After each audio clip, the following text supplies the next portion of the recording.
Hello again. So now we're going to again solve this same problem. Let's read it together again. If Catherine exceeds John's weight by 58 units, and they together weigh 408 units, how many units does Catherine weigh? So in this case, I'm going to set this up using the variable j to represent John's weight. Now, the reason why I'm going to do this is, of course, one reason is I showed you how to do it with k representing Catherine's weight.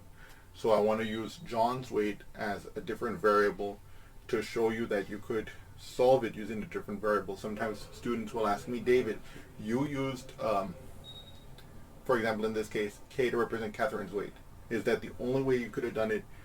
What if I used j for John's weight? And so here, this is my way of saying that oftentimes, not always, but oftentimes, whenever you're setting up a word problem, the choice you may make may be correct, but it is not the only one, number one. Number two, I'm also going to show this to you as a way, in case you did it wrong or in case you did it right or whatever, setting it up once, you can have tried to set it up again.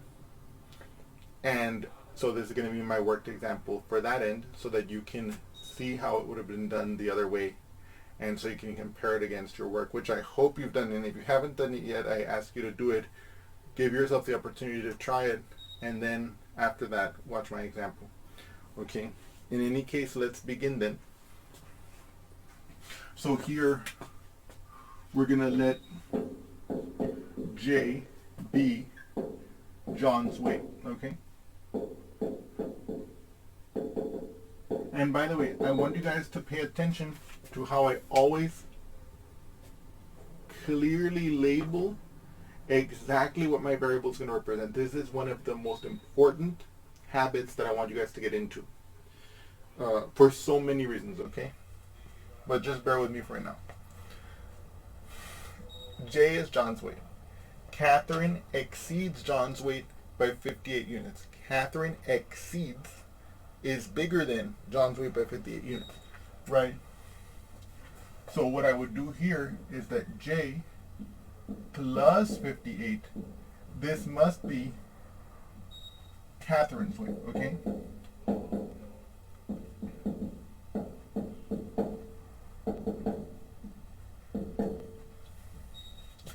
And so then here,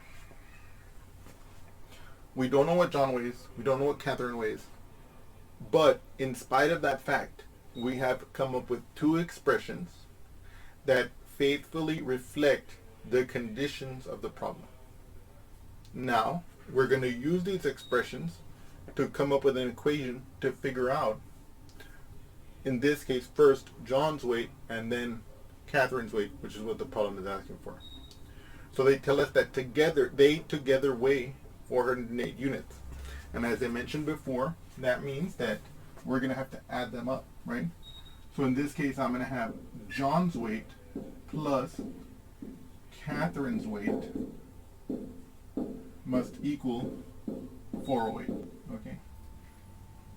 Let me put this in a box here. This is our equation. Again, I want you to observe how I have this expression representing Catherine's weight, and so when I put it in the equation, I put it in parentheses, okay? And again, as I mentioned, even though in this case, since there's nothing being done to this parentheses, since it's just J plus that parenthesis, that parenthetical expression, we're just going to take away the parenthesis in the next step. I want you guys to have this habit set up for, as I showed you in the previous example, in other word problems that are yet to come, we may form equations where the possession or lack thereof of the parentheses will cause a fundamental change in the equation that will lead you to get, unfortunately, the wrong answer. Okay, so in other words, right now, we're doing it out of good habit. Okay. In any case, now, let's solve this problem, right? So let's proceed to the next step. So this equation would then become J plus j plus 58 equals 408. Now what is j plus j? It's 2j. So I have 2j plus 58, oops, equals 408. Then what I'm going to do here is I'm going to subtract 58 from both sides here, like this. So then on this left hand side, I'm left with just 2j by itself. On this right hand side, well, I have 408 minus 50.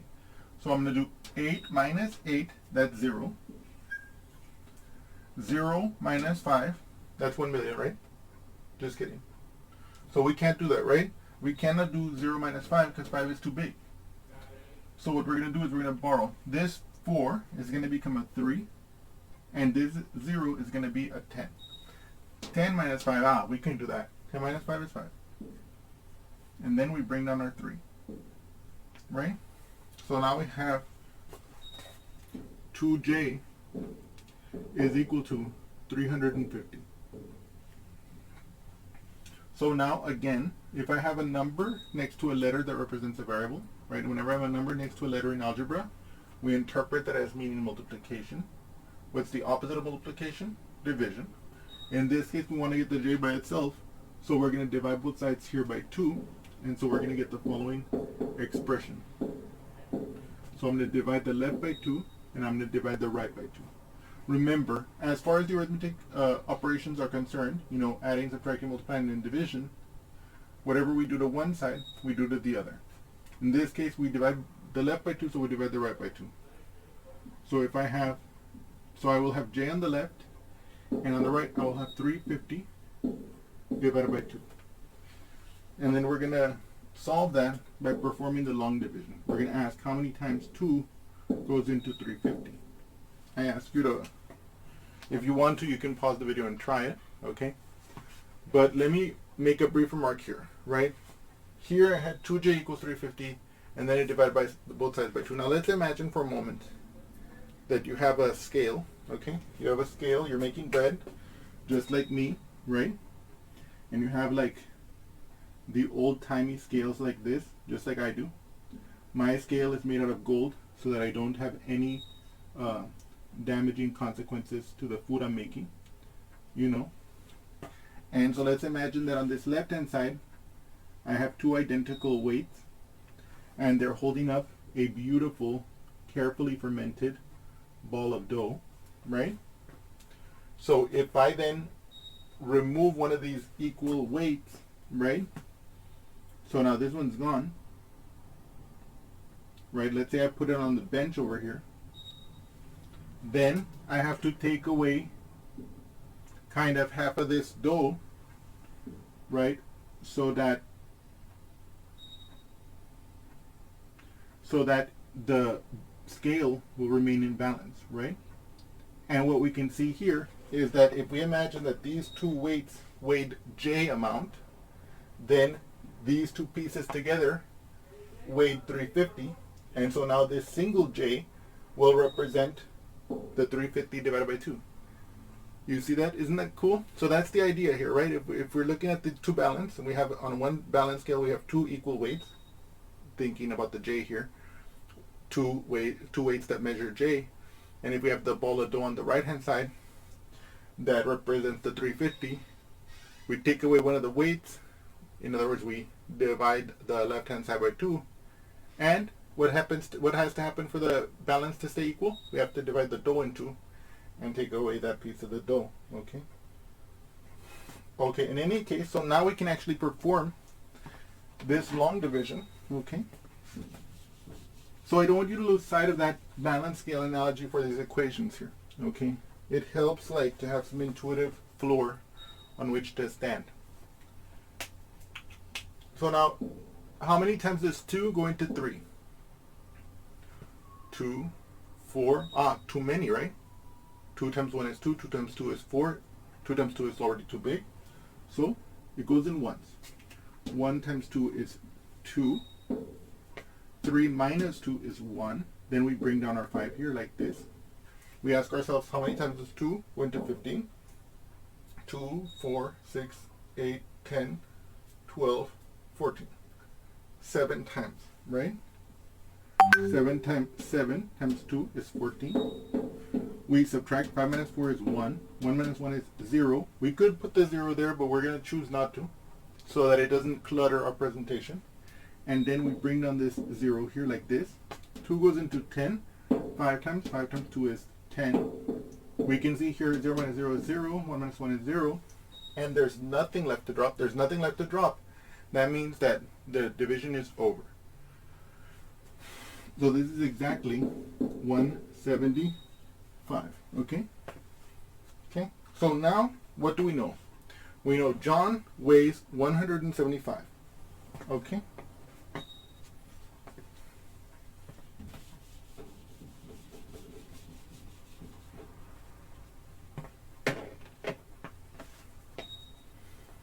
So John weighs 175 units. Okay, let me write that down.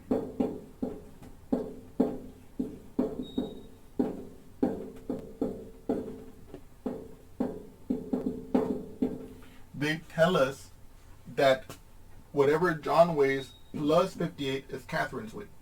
Okay, and here we're looking for how many units Katherine weighs. So we're going to have to add 58 to John's weight. So 175 plus 58. Let's do that together. What's 5 plus 8? That's 13.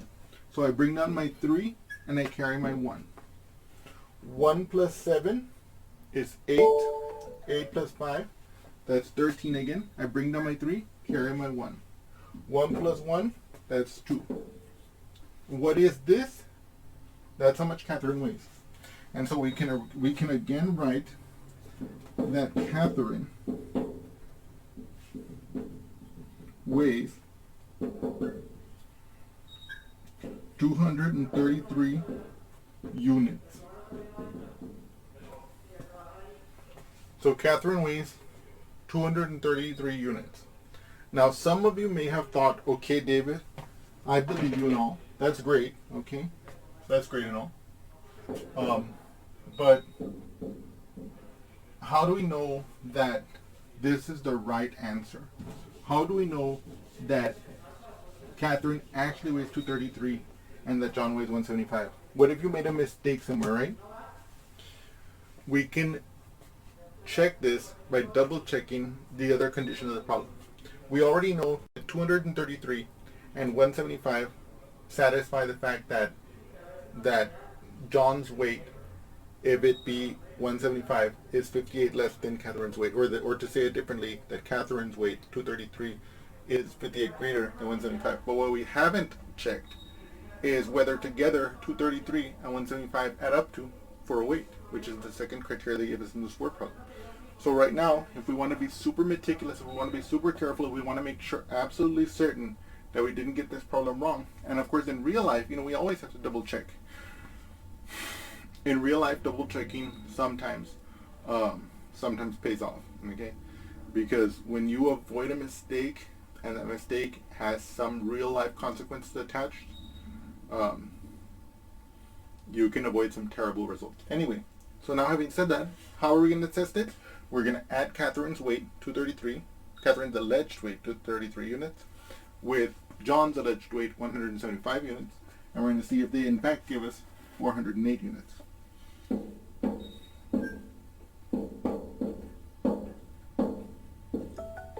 So I know that 5 plus 3 is 8. Okay, it already looks good. 7 plus 3, that's 10. I bring down the 0, carry the 1. 1 plus 1 is 2, plus 2 is 4. 408 units. So now we can feel 100% confident that these are the right numbers, and that in particular, how many units does Katherine weigh? Katherine weighs 233 units. I hope you've enjoyed this example, and thank you so much.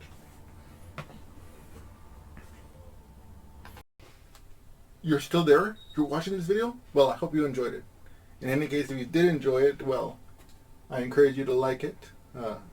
Put that big thumbs up there. And don't hesitate and don't forget to subscribe to my channel. And And anyway, and also add a comment if you want me to cover some particular topic. I can't make any promises. There's a huge list of topics I already want to cover, but time permitting, I may address that topic. And in any case, I hope you've enjoyed this video, and thank you again.